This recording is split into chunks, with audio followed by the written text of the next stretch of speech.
My name is Marissa Bloedoorn, and welcome to the Author's Corner. Happy New Year. I am super excited to be with you today to start the year off right. I'm here today. I'm going solo. I don't have a guest. It's just me talking to you. And I want to share with you, we're at the top of the year, and so we are in the Author's Corner. And I want to kind of intrigue you to start the year off right and start it with mindset. So, those of you who follow the Own It magazine, who are subscribers to the Own It magazine, you know that every month we have a particular topic that we focus on. And the reason why, as editor in chief, I take this approach is because it's a systematic way of ensuring that you get the results that you want. If you don't have a process or system in place, it's hard to one, stay the course, stay focused, and stay on path. And so, with a strategic approach to starting your year off right, you can measure it. You can see where you're going long term. And when you get off course, you can come back on, right? So, this month, starting the year off right, is all about mindset. And some of you may have heard this before and whatever, but listen to what I'm getting ready to say to you. Uh, Mindset is everything. And why is that? Because it's as a man thinks, so is he. And if you put your mind in the right place and you're open, always be open to learn, to be vigilant about what's out there that's going to improve you, take you to the next level. You want to be open to it. And so, as always, I do my research because I do get a little passionate about what I talk about. And I want to make sure that I'm driving my point home to you. Mindset is everything. September to December should have been a period of time where you were planning for this year. And so it should have been able to get you to a place where your mind is prepared for what you're getting ready to set out and achieve this year. And so I always, in September, from September to December, I'm always plotting and planning. I call it the reaping and sowing. So you're reaping based on what you've done for the year, September, and you're reviewing that. And then you're also getting ready to sow. So you're planning for the coming year. And so my challenge to you is, what have you already planned? Your authors. What have you already planned to do? And if you're not an author yet, you're either planning to become an author, you're sitting on the fence and saying, do I want to become an author or not? But what are you going to do? And having a plan and a strategy helps you to have your mind in the right place so that you're able to achieve all that you're set out to do. And then the reason why I'm saying this to you is because if you don't have a strategy and a plan, you are not going to see the results. So for me, case in point, in order for me to be in the position that I am today, to be able to work for myself full time, it took a plan and a strategy to get there. You can't follow every different, idea. You have to hone it in and say, what am I going to do with this year? What am I going to do? And how am I going to set in place the goals, the task, everything that's going to help me get from point A to point Z and transitioning, right? And so what I'm saying to you is to have your mind right. What is it that you want to accomplish? Identify that and then set out a course of action. And so, in some of the past videos that I've shared, some tips on what you want to do as an author, I want to charge you to this. Have you scheduled any events for the year around the book that you've published?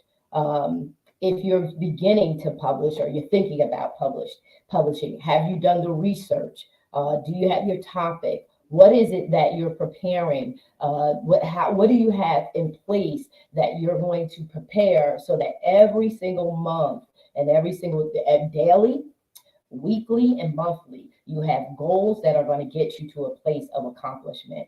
And so I say that again. And so authors, I'll give you this tip before I go right into mindset and how you can transform and prepare that mind, is you have to create your own events. So you can, if you have the money, you can hire a PR team, and they'll do all your public relations work and get you out there. You're still going to have to show up as an author. Or you can, if you don't have the funds to hire a PR team, then you can figure it out yourself. You can do the research yourself. But the way that you set the tone for the year is identify events. How do you get yourself where you want to create your own events, create your own book signings? Like I said, I shared with you before, I had a sit down dinner. I had folks come. It was a book signing, but they came, they had dinner, they had music. I always have a DJ because I love to dance.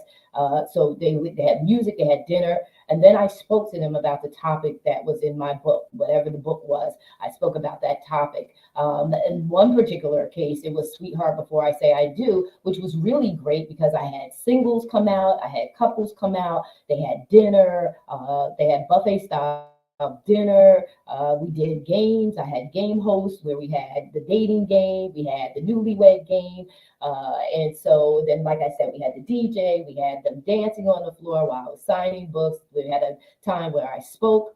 Another event I had where it was me being interviewed. It was sit down. We had some refreshments. It's more interview lecture style, but we had that event too, and people purchase books today. You got to create your own agenda for the year, and you have to be intentional because as an author, it's up to you. You are a public speaker. So you should be getting speaking events based on the content of your book. And if it's not based on the content of the book, it's based on your specialization. So any experience that you have that you can author expertise in, but you have got to get out there and you're going to have to, in order for you to sell that book, you're going to have to get out there and do some things. And so I want to talk to you about mindset and why it's important to have your mind in the right place, a prepared mind. And so in doing my research, I always like to have some folks out there who have been speaking on the topic for a long time kind of confirm what I'm sharing with you myself. The prepared mind.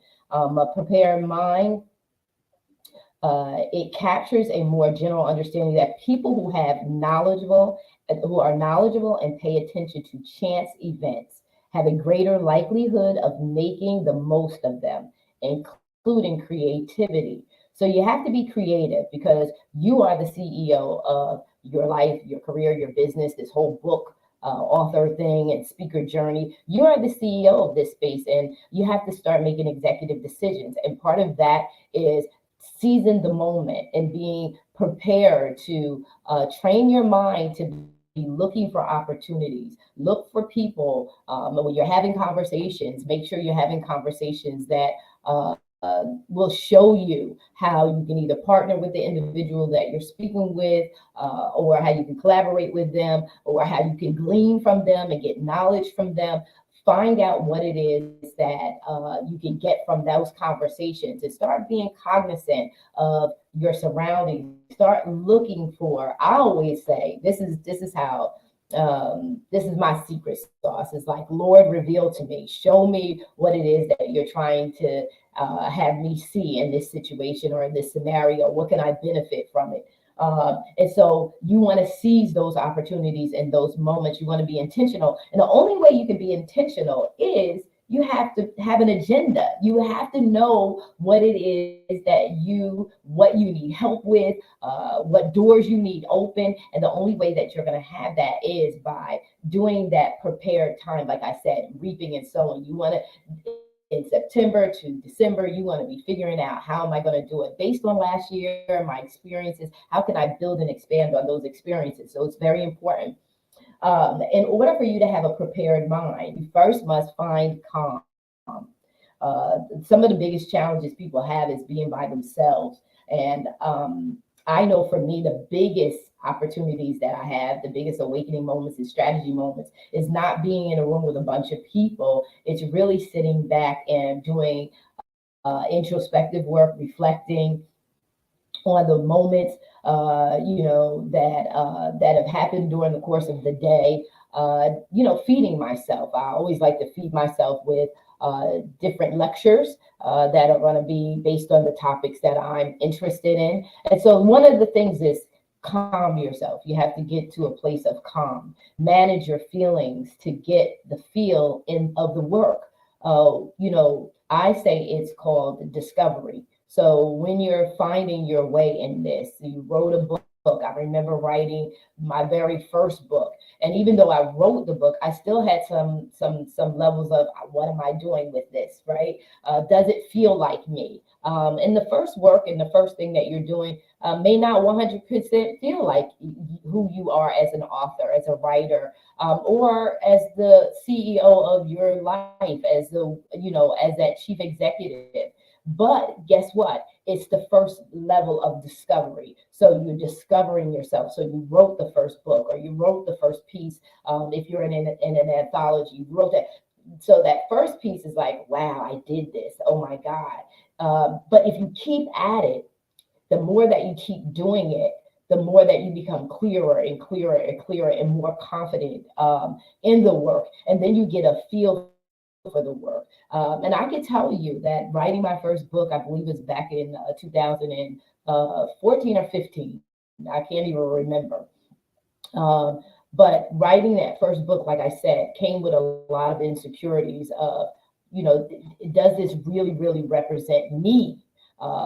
They say brand, but does this really represent me? And I didn't feel like the first book really represented me because I was walking a little bit on eggshells because you're nervous, right? You're nervous, you're concerned about how you're going to show up, you're concerned also about who's seeing you, visibility.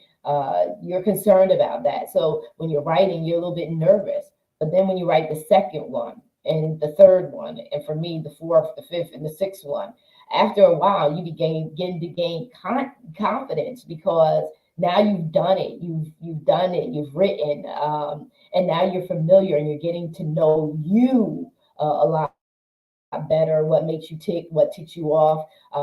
You really begin to define who you are, and in that definition of who you are, you begin to show up more. You begin to show up more in your authenticity, and that's why getting calm, taking the time to do the introspective work, being okay with being by yourself.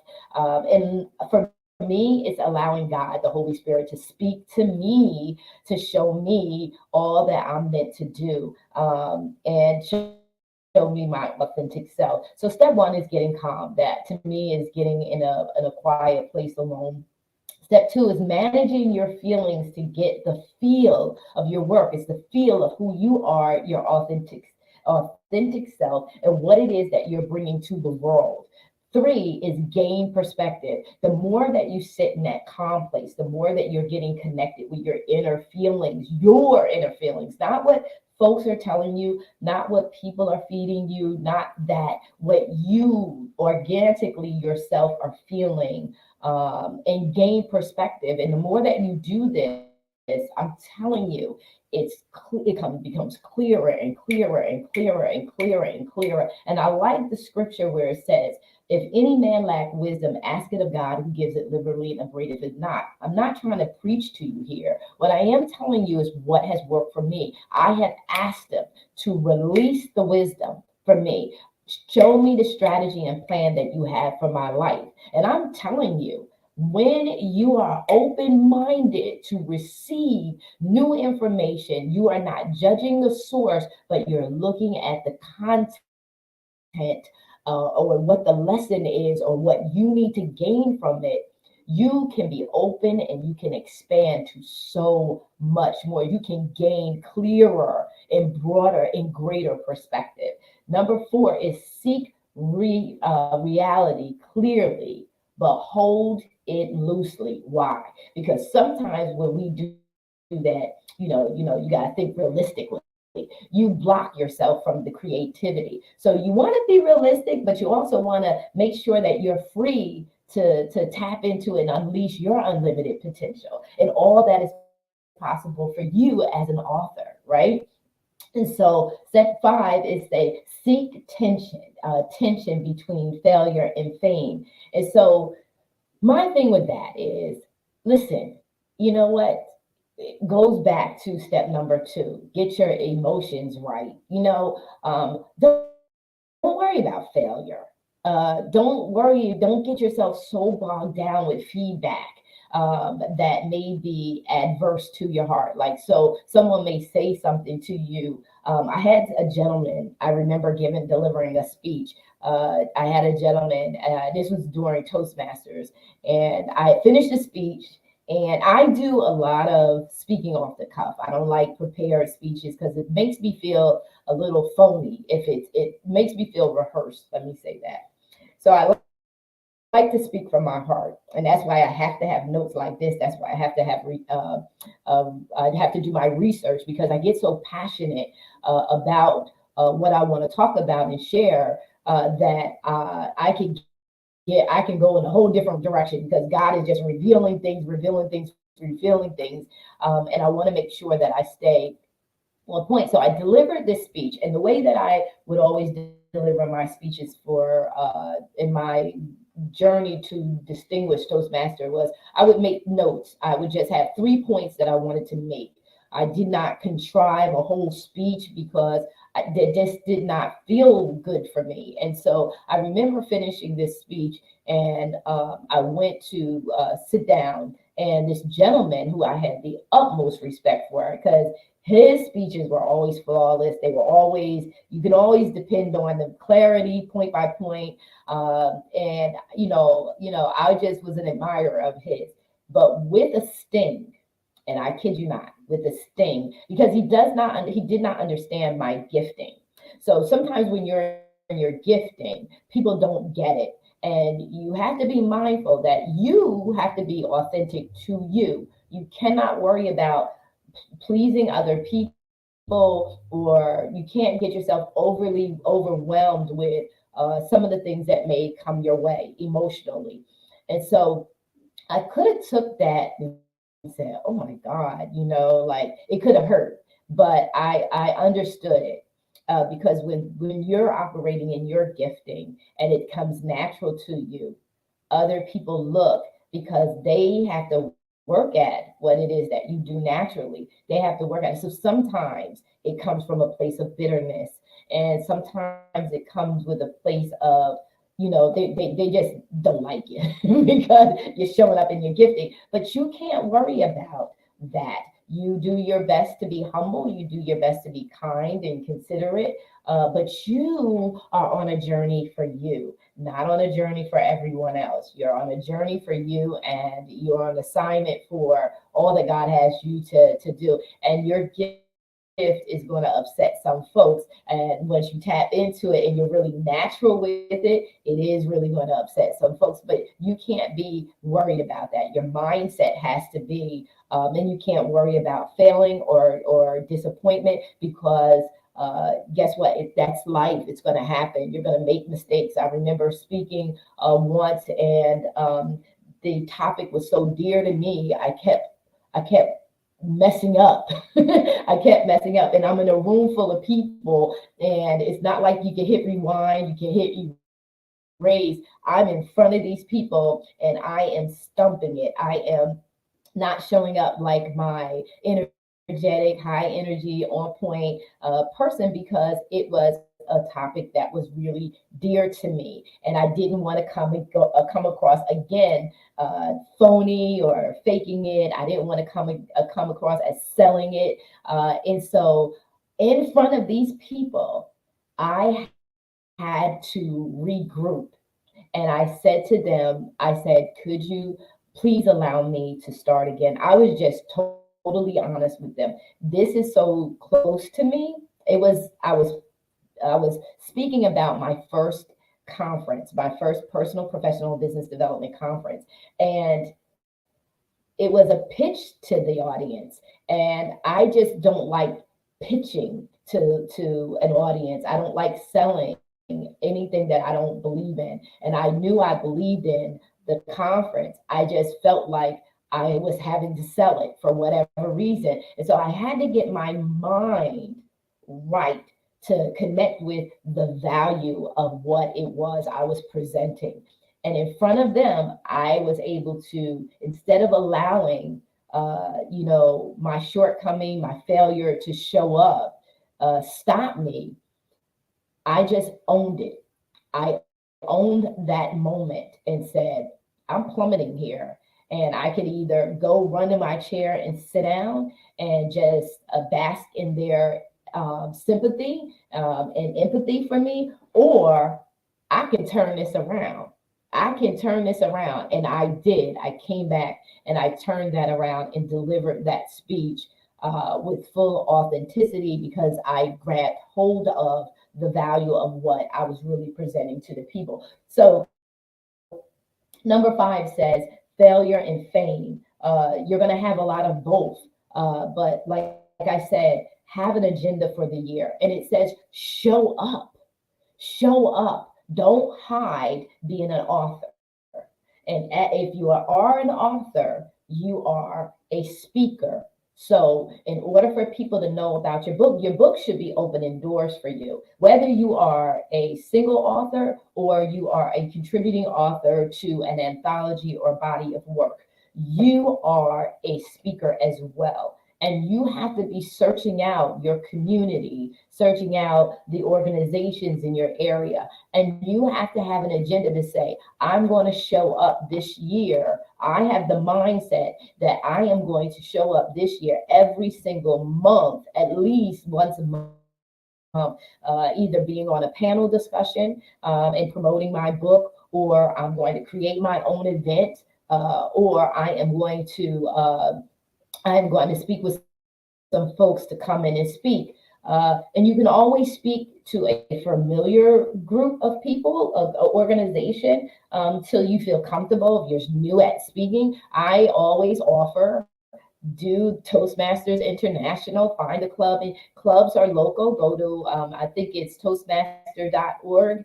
Go there, find a local club in your area, and start speaking there. You can start speaking there and you can build a network. So if, like I said earlier in the show, I said you want to be in the room where it happens, right? You want to be in the room where it happens, right? So when you're in the room where it happens at Toastmasters, and that you are with so many people with so many different backgrounds, so many different industries, businesses, organizations that, and they are like-minded. They are trying to establish themselves just like you are in this new area. Some of them it's new, and some of them have been at it for a long time. But Toastmasters gives you the opportunity to do the speaking. So you speak, you promote, and they give you feedback so that you know. The, the reason why Toastmasters is so important for an author is because it gives you practice consistently. The only gotta do is sign up to speak, and you don't even have to just speak at your club. Once you join it, you see other clubs in the area, and you can sign up to be on their agenda and to speak. And the more you speak, the more you kill that fear of speaking, and you feed your confidence. And the more that you're confident in this comfortable environment, you'll feel a little bit uncomfortable when you go out to the public for a little while. And I'll say this to you. I started off Toastmasters because of working on my PhD. And yes, I'm still working on it, but God has done some incredible and amazing things in the interim of that I'm not even worried about the doctorates anymore. That will get done. But being in Toastmasters allowed me the opportunity to speak so much. I have spoken before hundreds of people. And so that's a good feeling because I can speak off the cuff. You can say, hey, Marissa, come up here and, talk to us about blah, blah. I'm speaking to you off the cuff right now. And all of that training came from all of my past experiences, being always open-minded to learning from an experience and not feeling like I've learned it all, I know it all. I never enter into a room or a situation where I know it all. I don't want to know it all. I always want to remain humble enough and teachable enough so that I can always evolve as a person, as a coach, as a mom, as a friend, as a sister, auntie, whatever, as grandma. I want to always be in a position to be open minded to learn learn and to receive. It's so rewarding to be open-minded because you can glean from people. People that you've not met yet can teach you something you've never known. And then you have a new experience. And so mindset is everything. So step 6 says show up.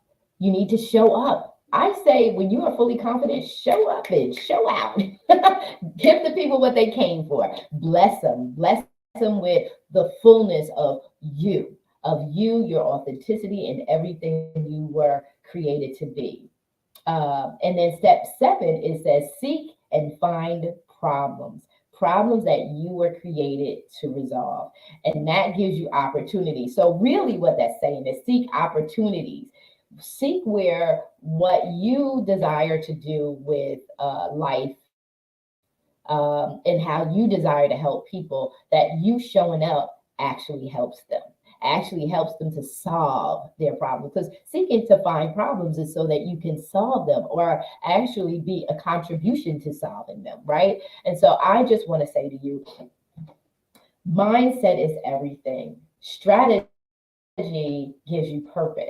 When you have a strategic plan, and when I say strategic plan, I don't mean this grandiose, you got this whole black whiteboard written all up and this. No, just a strategy. If you're gonna write a book, go ahead and say, I'm gonna write it by this amount, this time, and this is how I'm gonna do it. This is how I'm gonna design the book, and this is what the book is gonna be about. Or if you've already written the book, these are the places I really see my book for benefit. Sit back and say, where can my book be a benefit? Or where can I be a benefit? And my book just opened the door for me. I'm a published author, blah, blah, blah. And then another thing I want to say to you, if you're already published and your book is on Amazon, I highly recommend that you start going out to those people who support you and ask them to give you 5 stars, to review your book and give you 5 stars. Let's get some 5 stars up there. Let's get folks evaluating your book. Let's bring some attention and attraction and visibility to your book again. And so if you don't have 5-star ratings on your book, go and get some of the people that value you, love you most, and get them to rate your book. Get them to rate your book and say a little something about what they got as a result of reading your book. I just want to say, my name is Marissa Bloedoorn. I am the editor-in-chief of Own It Magazine and Publishing Company. We publish 3 issues per month, 3 different magazines per month. And we're also now publishing books. So we're really excited about that. And I want to share with you really quickly, which I don't do. I never really promote what we do at Own It, but I just want to share with you. We have the Own It anthology. Here's the cover for that. Beautiful, beautiful cover. I love the boldness of the tiger. You'll be seeing me with this tiger a lot because I love the tiger. So go get her. It's a hunter, gets it done. And so we will be having, so it's the Own It anthology. It's 57 authors that we've come to a place where we are finishing up, wrapping up the last drafts of the book, and super excited about that. That anthology is taking us to a retreat in the Dominican Republic. As you can see, I am scaling down all my little fancy backdrop stuff is gone. I'm getting ready to leave the U.S. and go back to the Dominican Republic. So we're going to be having our conference and retreat at the Dominican Republic, April 26th through the 30th. We are going to be partying like rock stars. So the first night we're going to meet and greet. We're going to have some games and fun night. The second day we'll have a full excursion. The third day we're going to have keynote panel discussions and breakout sessions. The fourth day, the same thing. And then the fifth day, we will have a keynote brunch, and we will be saying adios to one another. But we are going to be jamming. We're going to be jamming and having a funky good time during this time. Anyone who has come to a conference or come to any of my events, we not only do we get fed, empowered, knowledgeable, but we party like rock stars. We love to have a good time. I love to work hard and play hard. And so if you want information if you want to register for the Own It Anthology Conference and Retreat in the Dominican Republic, go to TCS Consulting LLC.com. You'll see all the details and information there. You can register there. Registration is only $97. The conference is free for our contributing authors, of course. But those who are coming, the conference is only $97. If you would like to book the retreat and hotel, just reach out to us, reach out to me directly at ownitanthology@gmail.com, the ownitanthology@gmail.com, and we will connect and we'll get you all set up there. So anyway, without further ado, mindset is everything. Remember, if you want to get more visibility, the Own It Magazine and Publishing Company is here to help you do that. Reach out to us again at interview me, at gmail.com, and we would love to talk to you and get you in the magazine, published, and visibility and live interviews. We love you. Take care. Wish you the best week. Start your year off right with the right mindset. Take care. I am out.